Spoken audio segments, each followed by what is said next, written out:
अगर तुम्हें जानना है कि ओरा क्या है,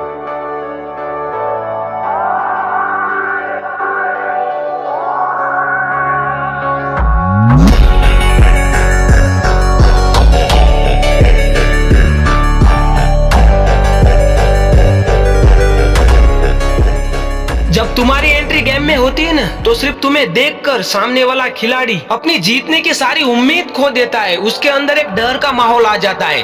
दिस इज द ओरा। आपने ओरा के बारे में बहुत सुना होगा, लेकिन ओरा बनाओ मत, ओरा खुद बन जाओ। ओरा ऐसे ही नहीं बनता, और जब ओरा बन जाता है ना, तब अपने अंदर एक एटीट्यूड आ जाता है कि सामने कोई भी आ जाए मेरे, अगर वो मेरे खिलाफ आने की कोशिश करेगा ना, तो वो जरूर हारेगा। अगर तुम्हें भी लगता है कि तुम्हारा भी एक ओरा बन सकता है, तो बनाओ, क्योंकि जिसका ओरा बनता है ना, उसके सामने कोई नहीं टिक पाता है। अगर तुम भी खुद का ओरा बनाना चाहते हो ना, तो तुम्हें खुद पर काम करना होगा।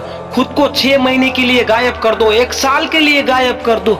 जब तक तुम्हारा ओरा ना बन जाए, तब तक निकलो मत कहीं पर भी, और किसी को मत बताओ कि तुम क्या कर रहे हो। जब तुम खुद पर काम करोगे ना, उसके बाद 1 महीना, 6 महीना, 7 महीने के बाद जब तुम बाहर निकलोगे ना, उस टाइम पे तुम्हारा ओपोनेंट कोई नहीं होगा, क्योंकि तुम्हारा एक ओरा होगा। उस टाइम पे तुम्हारे सामने कोई नहीं टिक पाएगा। अगर खुद का ओरा बनाना चाहते हो तो पहले खुद पे काम करो, और खुद पे इतना काम करो कि खुद इतने मजबूत बन जाओ कि जब तुम्हारा ओरा बनेगा ना, तब सामने पहाड़ भी तुम्हारे साथ टकराएगा ना, वो भी तुम्हारे सामने टूटकर चूर चूर हो जाना चाहिए। दोस्तों, आपने ओरा के बारे में बहुत सुना। अगर आप भी ऐसा ओरा बनाना चाहते हो, तो आपको खुद में बदलाव होना चाहिए। आपको सबसे पहला काम करना है, अपने माइंड सेट को चेंज करना है। आपका माइंड आपको कंट्रोल कर रहा है, तो सबसे पहले वो कंट्रोलिंग अपने हाथ में लो। जब आप कोई अपना इम्पोर्टेंट काम कर रहे हो ना, तब आपका माइंड बोले ना, चलो थोड़ी देर आराम कर लेता हूँ, तब अगर आप अपना आराम छोड़कर अपना काम करोगे ना, तो आपका माइंड कंट्रोल आपके हाथ में होगा। अगर आपको इम्पोर्टेंट काम है, उस टाइम पर अगर आराम करने का सोचोगे ना, तो आपका कंट्रोल आपके माइंड के हाथ में होगा। अगर आपको अपना खुद का ओरा बनाना है ना, तो अपना कंट्रोल आपको खुद के हाथ में लेना होगा। सोच ऐसी रखो कि मैं वो करूंगा जो मेरे पूरे खानदान ने ना किया हो। जो बंदा इस माइंडसेट के साथ काम करता है ना, उस बंदे को कोई नहीं हरा सकता। वो बहुत डेंजरस हो जाता है, और जिसका ओरा बनता है ना, वो दूर से ही आकर्षित हो जाता है। उसका प्रकाश चारों ओर फैलता है। उसका एटीट्यूड ही ऐसा हो जाता है कि लोग पहले ही उसका सामना करने से डर जाते हैं। अपना ओरा बनाने के लिए दूसरा उपाय है कि आपको अपना विचार हमेशा सकारात्मक रखना पड़ेगा। तो सामने कितनी भी मुसीबत आ जाए, खुद को कभी हारने ना देने की जिद होनी चाहिए। और जब तक मैं जिंदा हूँ ना, तब तक मैं नहीं हार सकता। मैं बहुत शक्तिशाली हूँ, और मैं सफल भी हूँ। आपके अंदर एनर्जी हमेशा फुल होनी चाहिए, कभी भी डाउन नहीं होनी चाहिए। कभी भी किसी से मोटिवेशन की जरूरत भी नहीं आपको पड़नी चाहिए। तुम्हें किसी पर भी विश्वास नहीं करना, सिर्फ खुद पर विश्वास करना होगा। और दुनिया वालों को पता भी नहीं चलना चाहिए कि तुम क्या कर रहे हो, क्या सोच रहे हो। तुम्हारा सच्चा साथी किताब होना चाहिए, क्योंकि किताब वो सिखाता है जो कोई नहीं सिखाता है। तुम्हारा एक ओरा बनाने के लिए सबसे महत्वपूर्ण किताब होती है। जिंदगी का कुछ उसूल बना लो, और अपना एक एटीट्यूड बनाओ। और 1 साल 2 साल जब तक आप सफल ना हो ना, तब तक सब कुछ त्याग दो। आपकी संगत हमेशा बेहतरीन रखो। अगर आपको कोई संगत ना मिले तो अकेले रहो, लेकिन खराब संगत के साथ कभी मत रहना। और हमेशा खुद पर विश्वास रखो। खुद ने जो निर्णय लिया है ना, उस निर्णय पर विश्वास रखना चाहिए। अभी जो तुम लाइफ जी रहे हो ना, उस लाइफ को पूरी तरह से तुम्हें चेंज करना होगा। जब तुम्हारी लाइफ चेंज होगी ना, तब तुम्हारे अंदर बदलाव आएंगे। वो बदलाव तुम्हें खुद पसंद नहीं आएंगे। तुम्हारे अंदर जो अभी बदलाव हो रहे हैं ना, उसे तुम्हें सहना पड़ेगा।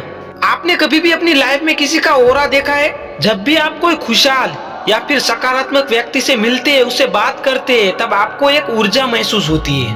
आपको पता है ऐसा क्यों होता है? कि आपने कोई सकारात्मक व्यक्ति से मिलन किया, आपने उससे बात किया, तो आपको भी एक सकारात्मक ऊर्जा महसूस हुई। आपने जिस सकारात्मक व्यक्ति से बात की ना, उनका ओरा मजबूत था, इसलिए उनका ओरा आपको फील हुआ। और जिस बंदे का ओरा होता है ना, वो बंदा भीड़ में भी सबसे अलग दिखता है। आपको हमेशा सकारात्मक लोगों से नजदीक रहना चाहिए। जब तुम उन लोगों से मिलोगे ना, तो तुम्हें अपने अंदर कमजोरी महसूस होगी। जब तुम उन लोगों से मिलोगे ना, तब तुम्हें पता चल जाएगा कि तुम कितने कमजोर हो, और तुम कितने पीछे हो अपनी लाइफ में, और तुम्हें अभी क्या करना है आगे। अगर तुम उनके साथ रहना चालू कर दोगे ना, तो तुम खुद ब खुद बदल जाओगे। तुम अपनी लाइफ में मैच्योर हो जाओगे। दोस्तों, समझ गए? तो आपको भी अपना ओरा लाना है। आप जिस भी गेम में, जिस भी फील्ड में उतरोगे ना, उसमें आपके सामने जो भी हो, वो सामने आपको देखकर तुरंत अपने आप को कमजोर महसूस करना चाहिए। सामने वाले के मन में बस यही विचार आना चाहिए कि आज तो मैं लगभग हार के जाऊंगा इधर से, क्योंकि मेरे सामने जो है ना, वो तो इस फील्ड का बादशाह है।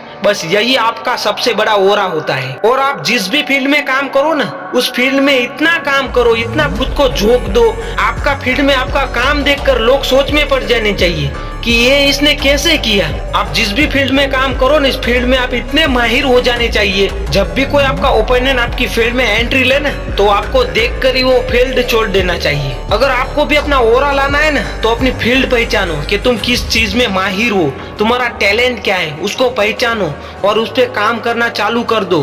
आप जो अपने जीवन का सबसे हार्ड काम कर रहे हो ना, वो काम जब तक आपको आसान ना लगने लगे ना, तब तक काम करो उस पर। आपको ये सब करने के लिए हमेशा कंसिस्टेंसी काम करना होगा और खुद पर विश्वास रखना होगा।